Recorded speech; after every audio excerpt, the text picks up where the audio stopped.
ದೆಹಲಿ ಸರ್ಕಾರ ಜೈಲಿನಿಂದಲೇ ನಡೆಯುತ್ತಾ?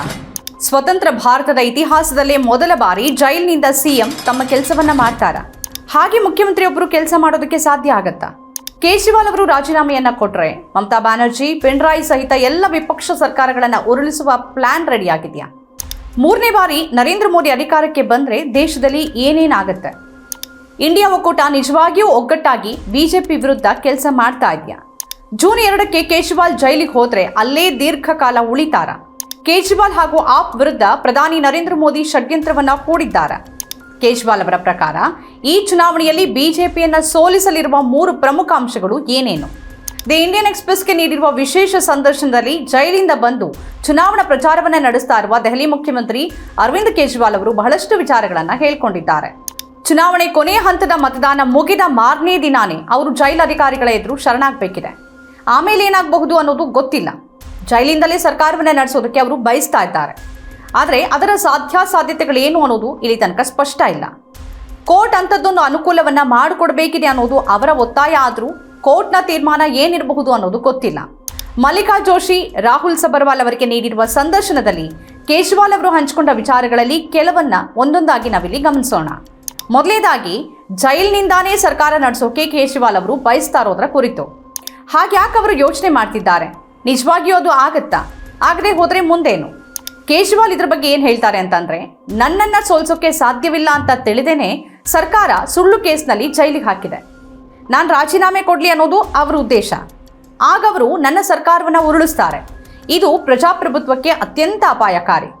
ಇದರ ವಿರುದ್ಧ ಹೋರಾಡಬೇಕಾದ ಅಗತ್ಯ ಇದೆ. ಅವರು ಪ್ರಜಾತಂತ್ರವನ್ನ ಜೈಲಿನಲ್ಲಿಟ್ರೆ ನಾವು ಜೈಲಿನಿಂದಲೇ ಪ್ರಜಾತಂತ್ರವನ್ನ ಮುನ್ನಡೆಸಬೇಕಾಗತ್ತೆ. ನ್ಯಾಯಾಲಯದಲ್ಲಿ ಹೋರಾಟ ನಡೆಸಬೇಕಾಗತ್ತೆ. ನನ್ನನ್ನು ಮುಖ್ಯಮಂತ್ರಿ ಹುದ್ದೆಯಿಂದ ತೆಗೆದುಹಾಕೋಕೆ ಅವರು PILಗಳನ್ನು ಹಾಕಿಸ್ತಿದ್ದಾರೆ. ಸುಪ್ರೀಂ ಕೋರ್ಟ್ ತಾನದನ್ನ ಮಾಡೋದಿಲ್ಲ ಅಂತ ಹೇಳಿದೆ. ಹಾಗಾಗಿನೇ ನಾನು CM ಆಗಿ ಉಳಿಯುವಂತಾಗಿದೆ.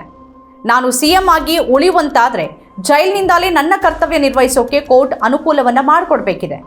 ಈ ವಿಚಾರವಾಗಿ ಕೋರ್ಟ್ ಮೊರೆ ಹೋಗಲಿದ್ದೇವೆ ಅಂತ ಕೇಜ್ರಿವಾಲ್ ಹೇಳ್ತಾರೆ.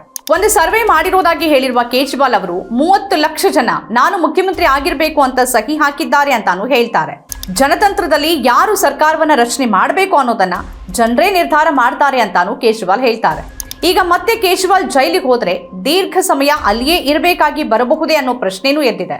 ಇದಕ್ಕೆ ನಾನು ಎಷ್ಟು ಸಮಯ ಜೈಲಿನಲ್ಲಿರಬೇಕು ಅಂತ ಅವರು ಬಯಸಿದ್ದಾರೆ ಅನ್ನೋದಕ್ಕೆ ಪ್ರಧಾನಿನೇ ಉತ್ತರಿಸಬೇಕು ಅಂತ ಕೇಜ್ರಿವಾಲ್ ಅವರು ಹೇಳ್ತಾರೆ. ಇದು ಕಠಿಣ ಹೋರಾಟ ಅಂತಾನು ಅವರು ಅಭಿಪ್ರಾಯ ಪಡ್ತಾರೆ. ಯಾರನ್ನ ಎಷ್ಟು ದಿನ ಜೈಲಿನಲ್ಲಿ ಇಡಬೇಕು ಅನ್ನೋದನ್ನ ಮೋದಿಯೇ ನಿರ್ಧಾರ ಮಾಡ್ತಾರೆ. ಮನೀಶ್ ಸಿಸೋಡಿಯಾ ಮತ್ತು ಸತ್ಯೇಂದ್ರ ಜೈನ್ ಅವರಿಗೆ ಬಿಜೆಪಿ ಸೇರೋಕೆ ಹೇಳಲಾಗಿತ್ತು. ಅವರು ಬಿಜೆಪಿಯನ್ನ ಸೇರಿದ್ದಿದ್ರೆ ಅವರಿಗೆ ಜಾಮೀನು ಸಿಕ್ಕಿರ್ತಿತ್ತು ಅನ್ನೋ ಮತ್ತೊಂದು ರಹಸ್ಯವನ್ನು ಕೇಜ್ರಿವಾಲ್ ಇಲ್ಲಿ ಹೇಳ್ತಾರೆ. ಈ ನಡುವೆ ಕೇಜ್ರಿವಾಲ್ ಅವರು ದೊಡ್ಡ ಆತಂಕವೊಂದನ್ನು ವ್ಯಕ್ತಪಡಿಸ್ತಾರೆ. ಅದೇನು ಅಂತಂದ್ರೆ, ಒಂದ್ ವೇಳೆ ಏನಾದರೂ ತಾವು ರಾಜೀನಾಮೆ ಕೊಟ್ರೆ ಮಮತಾ ಬ್ಯಾನರ್ಜಿ ಸರ್ಕಾರವನ್ನು, ಪಿಣರಾಯಿ ವಿಜಯನ್ ಸರ್ಕಾರವನ್ನು ಬಿಜೆಪಿ ಉರುಳಿಸುತ್ತೆ ಅನ್ನೋದು ಅವರ ಆತಂಕ. ಎಲ್ಲೆಲ್ಲಿ ಬಿಜೆಪಿ ಸೋಲತ್ತೋ ಅಲ್ಲೆಲ್ಲ ಅವರು ಸರ್ಕಾರವನ್ನ ಉರುಳಿಸ್ತಾರೆ. ಇದರ ವಿರುದ್ಧ ಹೋರಾಡಬೇಕಾಗಿದೆ ಅನ್ನೋದು ಕೇಜ್ರಿವಾಲ್ ಅವರ ದೃಢ ನಿಲುವು. ನರೇಂದ್ರ ಮೋದಿ ಅವರು 3ನೇ ಅವಧಿಗೆ ಬಂದ್ರೆ ಏನಾಗಬಹುದು ಅನ್ನೋದಕ್ಕೆ ಕೇಜ್ರಿವಾಲ್ ಅವರ ಉತ್ತರ, ಅವರು ಸಂವಿಧಾನವನ್ನ ಬದಲಾಯಿಸ್ತಾರೆ ಮತ್ತು ದೇಶ ಸರ್ವಾಧಿಕಾರದತ್ತ ಸಾಗತ್ತೆ ಅನ್ನೋದು ಕೇಜ್ರಿವಾಲ್ ಅವರ ಸ್ಪಷ್ಟ ಮಾತು.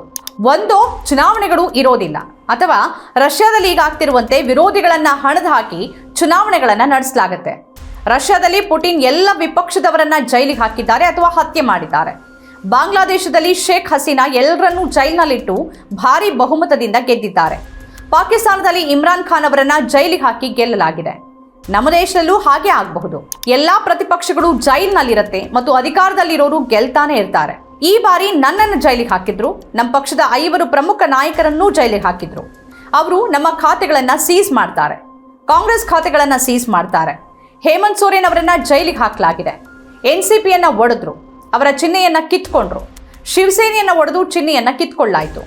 ಮಮತಾ ಬ್ಯಾನರ್ಜಿ ಸರ್ಕಾರದ ಹಲವಾರು ಮಂತ್ರಿಗಳು ಜೈಲ್ ಪಾಲಾಗಿದ್ದಾರೆ. ಸ್ಟಾಲಿನ್ ಸರ್ಕಾರದ ಮಂತ್ರಿಗಳು ಜೈಲ್ ಪಾಲಾಗಿದ್ದಾರೆ. ನಾವು ಹೇಗೆ ಹೋರಾಡ್ತಿದ್ದೇವೆ ಅಂತ ನೀವು ಊಹೆ ಮಾಡೋಕ್ಕೂ ಸಾಧ್ಯವಿಲ್ಲ ಅಂತ ಕೇಜ್ರಿವಾಲ್ ಹೇಳ್ತಾರೆ. ಇನ್ನು AAP ವಿರುದ್ಧ ಬಿಜೆಪಿ ದೊಡ್ಡ ಷಡ್ಯಂತ್ರವನ್ನೇ ಮಾಡ್ತಿದೆ ಅನ್ನೋದು ಕೇಜ್ರಿವಾಲ್ ಅವರ ಆರೋಪ. ನಮಗೂ ಹತ್ತಿರವಾಗಿರುವ ಹಲವರು ಮೋದಿ ಜೊತೆ ಮಾತಾಡಿದಾಗ ತಿಳಿದಿರೋ ಪ್ರಕಾರ AAP ಬಗ್ಗೆ ಪ್ರಧಾನಿ ಬಹಳ ಚರ್ಚೆ ನಡೆಸಿದ್ದಾರೆ. ಬಿಜೆಪಿಗೆ ಆಮ್ ಆದ್ಮಿ ಪಾರ್ಟಿ ದೊಡ್ಡ ಸವಾಲಾಗತ್ತೆ ಅನ್ನೋದನ್ನು ಅವರು ಯೋಚನೆ ಮಾಡಿದ್ದಾರೆ. AAP ಇಷ್ಟು ಬೆಳೆಯೋ ಮೊದಲು ಕೂಡ ಅವರು ಚಿವುಟ ಹಾಕೋದಕ್ಕೆ ಬಯಸಿದ್ರು. AAP ವಿರುದ್ಧ ಅವರು ಆಪರೇಷನ್ ಜಾಡು ಜಾರಿಯಲ್ಲಿಟ್ಟಿದ್ದಾರೆ. ಇಡೀ ಪಕ್ಷವನ್ನೇ ಗುಡಿಸಿ ಹಾಕಬೇಕು ಅನ್ನೋದು ಅವರ ಗುರಿ. ಆಮ್ ಆದ್ಮಿ ಪಕ್ಷದ ನಾಯಕರನ್ನ ಬಂಧಿಸಿ ಜೈಲಿಗಟ್ಟಲಾಗತ್ತೆ. ಪಕ್ಷದ ಬ್ಯಾಂಕ್ ಖಾತೆಗಳನ್ನು ಸೀಸ್ ಮಾಡಲಾಗತ್ತೆ. ಪಕ್ಷದ ಕಚೇರಿ ಖಾಲಿ ಆಗುವಂತೆ ಮಾಡಬೇಕು ಅನ್ನೋದು ಅವರ ಯೋಚನೆ. ಆದರೆ ಅವರಿಗೆ ತಿಳಿದಿಲ್ಲ, ಆಮ್ ಆದ್ಮಿ ಪಾರ್ಟಿ ಅನ್ನೋದು ಒಂದಷ್ಟು ಜನರಿರುವ ಒಂದು ಪಕ್ಷ ಮಾತ್ರ ಅಲ್ಲ, ಅದೊಂದು ಮನಸ್ಥಿತಿ. ಅದರ ವೈಚಾರಿಕತೆ ದೇಶಾದ್ಯಂತ ವ್ಯಾಪಿಸಿದೆ ಅಂತ ಕೇಜ್ರಿವಾಲ್ ಅಭಿಪ್ರಾಯಪಟ್ಟಿದ್ದಾರೆ. ಮೊದಲು ಕಾಂಗ್ರೆಸ್ ಮತ್ತು ಆಮ್ ಆದ್ಮಿ ಪಾರ್ಟಿ ನಡುವೆ ಹೊಂದಾಣಿಕೆ ಸಮಸ್ಯೆ ಇತ್ತು ಅನ್ನೋದನ್ನು ಒಪ್ಕೊಂಡಿರುವ ಕೇಜ್ರಿವಾಲ್ ಅವರು ಈಗ ಸಾಮರಸ್ಯ ಸಾಧ್ಯವಾಗಿದೆ ಅಂತಾನು ಹೇಳ್ತಾರೆ. ಜೈಲಿನಿಂದ ಹೊರಬಂದ ನಂತರ ಯಾವುದೇ ವಿರೋಧ ಪಕ್ಷದ ನಾಯಕರು ನಿಮ್ಮನ್ನ ವೈಯಕ್ತಿಕವಾಗಿ ಭೇಟಿ ಮಾಡಿದ್ದಾರಾ ಅನ್ನೋ ಪ್ರಶ್ನೆಗೆ ಕೇಜ್ರಿವಾಲ್ ಅವರು ಅದು ಮುಖ್ಯ ಅಲ್ಲ, ಎಲ್ಲರೂ ಚುನಾವಣೆಗಳಲ್ಲಿ ಬ್ಯುಸಿಯಾಗಿದ್ದಾರೆ, ಯಾರ ಸಮಯವೂ ವ್ಯರ್ಥವಾಗಬಾರದು, ಎಲ್ಲರೂ ಅವರವರ ಕೆಲಸ ಮಾಡಿ ನರೇಂದ್ರ ಮೋದಿ ಸರ್ಕಾರವನ್ನ ಸೋಲಿಸುವುದು ಈಗ ಮುಖ್ಯ ಅಂತ ಹೇಳ್ತಾರೆ. ಇನ್ನು ಚುನಾವಣಾ ಫಲಿತಾಂಶದ ಬಗ್ಗೆ ಅವರದ್ದೇ ಆದ ಗ್ರಹಿಕೆಗಳನ್ನು ಕೇಜ್ರಿವಾಲ್ ಅವರು ಸಂದರ್ಶನದಲ್ಲಿ ಹಂಚಿಕೊಂಡಿದ್ದಾರೆ. ಬಿಜೆಪಿ ಸೋಲಿಗೆ ಖಚಿತವಾಗಿ 3 ಅಂಶಗಳು ಕಾರಣ ಆಗತ್ತೆ ಅನ್ನೋದು ಅವರ ಅಭಿಪ್ರಾಯ. ಅದರಲ್ಲಿ ಮೊದಲನೆಯದ್ದು ನಿರುದ್ಯೋಗ ಮತ್ತು ಹಣದುಬ್ಬರ. ಜನ ತಮ್ಮ ಮನೆ ಖರ್ಚುಗಳನ್ನು ನಿಭಾಯಿಸೋಕೆ ಸಾಧ್ಯ ಆಗ್ತಿಲ್ಲ. ಉದ್ಯೋಗಗಳು ಹೆಚ್ಚಾಗೋ ಬದಲು ಕಡಿಮೆ ಆಗ್ತಿದೆ. ಯುವಕರು ಮನೆಯಲ್ಲಿ ಕುಳಿತುಕೊಳ್ಳುವಂತಾಗಿದೆ. ಆದರೆ ಪ್ರಧಾನಿ ಇದ್ಯಾವುದರ ಬಗ್ಗೆನೂ ತಲೆ ಕೆಡಿಸ್ಕೊಳ್ತಿಲ್ಲ. ಬದಲಿಗೆ ಬೇಕಿರದ ಇಲ್ಲ ಸಲ್ಲದ ಮಾತುಗಳನ್ನು ಪ್ರಧಾನಿ ಆಡ್ತಿರೋದನ್ನ ಜನ ಗಮನಿಸ್ತಿದ್ದಾರೆ. ಹಾಗಾಗಿ ಅವರಿಗೆ ಪ್ರಧಾನಿ ಬಗ್ಗೆ ಯಾವುದೇ ಭರವಸೆ ಇಲ್ಲವಾಗಿದೆ ಅನ್ನೋದು ಕೇಜ್ರಿವಾಲ್ ಅಭಿಪ್ರಾಯ. ಎರಡನೇದು, ಈ ಚುನಾವಣೆಯಲ್ಲಿ ಬಿಜೆಪಿ ಒಂದು ಟೀಮ್ ಆಗಿ ಹೋರಾಟ ನಡೆಸಿಲ್ಲ. ಇತ್ತೀಚೆಗೆ ನಡ್ಡಾ ಅವರು RSS ಸಹಾಯ ಬೇಕಿಲ್ಲ ಅಂತ ಹೇಳಿದ್ರು. ಅದರ ಅರ್ಥ ಏನು ಅಂತಂದ್ರೆ RSS ಈ ಬಾರಿ ಬಿಜೆಪಿಗಾಗಿ ಕೆಲಸ ಮಾಡ್ತಿಲ್ಲ. ಇನ್ನು ಉತ್ತರಾಧಿಕಾರ ಯಾರಿಗೆ ಅನ್ನೋದು ಕೂಡ ಅಲ್ಲಿ ಸಂಘರ್ಷಕ್ಕೆ ಎಡೆ ಮಾಡಿಕೊಟ್ಟಿದೆ. ಅಮಿತ್ ಶಾ ಅವರ ಕಡೆ ಮೋದಿ ಒಲವಿದ್ರು ಬಿಜೆಪಿಯ ಉಳಿದವರಿಗೆ ಅದು ಇಷ್ಟ ಇಲ್ಲ. ಅಮಿತ್ ಶಾಗೆ ಸಿಗುವ ಪ್ರಾಮುಖ್ಯತೆ ಹಿರಿಯ ನಾಯಕರಾದ ವಸುಂಧರಾ ರಾಜೇ, ಶಿವರಾಜ್ ಸಿಂಗ್ ಚೌಹಾಣ್, ರಮಣ್ ಸಿಂಗ್ ಅಂತವರ ಅಸಮಾಧಾನಕ್ಕೂ ಕಾರಣ ಆಗಿದೆ. ಆದಿತ್ಯನಾಥ್ ಕೂಡ ಮೂಲೆ ಗುಂಪಾಗಿದ್ದಾರೆ ಅನ್ನೋ ಮಾತಿದ್ದು ಅವರು ಸಿಟ್ಟಾಗಿದ್ದಾರೆ. ಇನ್ನು ಮೂರನೆಯದ್ದು, ಮೋದಿ ಸರ್ಕಾರ ಸರ್ವಾಧಿಕಾರದ ಕಡೆ ದೇಶವನ್ನು ತೆಗೆದುಕೊಂಡು ಹೋಗಲಿರೋದ್ರ ಬಗ್ಗೆ ಎದ್ದಿರುವ ಆತಂಕ. ಈ 3 ಅಂಶಗಳಿಂದಾಗಿ ಬಿಜೆಪಿ 220ಕ್ಕಿಂತ ಕಡಿಮೆ ಸ್ಥಾನಗಳನ್ನು ಪಡೆಯುತ್ತೆ ಮತ್ತು ಇಂಡಿಯಾ ಒಕ್ಕೂಟ 300 ಮುಟ್ಟಬಹುದು ಅಂತ ಕೇಜ್ರಿವಾಲ್ ಹೇಳ್ತಾರೆ. ಆದರೆ ಅಂತಿಮವಾಗಿ ಏನಾಗುತ್ತೆ ಅನ್ನೋದು ಜೂನ್ 4ಕ್ಕೆ ಗೊತ್ತಾಗಲಿದೆ. ಇದು ಈಗಿನ ವಿಶೇಷ.